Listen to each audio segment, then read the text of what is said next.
তিনটে গুণের দেবী এই দশমীদের মধ্যে রয়েছেন, এবং প্রত্যেক দেবীর মধ্যে তমগুণী কালী, সত্যগুণী কালী, রজগুণী কালী। তমগুণী তারা, সত্যগুণী তারা, রজগুণী তারা রয়েছেন। যার যার যেটা লাগবে দশমবিদ্যা, তার কিছু নিয়ম আছে, কিছু প্র্যাকটিস আছে, এটা গুরুরা বলতে পারেন। আর আমি গুরু নই, আমি প্রফেশনাল, আমি জ্যোতিষশাস্ত্র দেখি।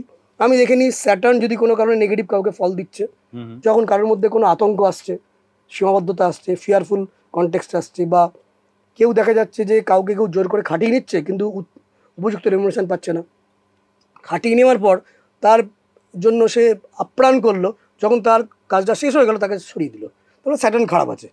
তখন আমি বলি কালীর সাধনা করতে, যদিও সবার এই সাধনা শ্যুট করবে এমন কিন্তু নয়, নেগেটিভ ইম্প্যাক্ট কিছু ক্ষেত্রে কিন্তু আছে।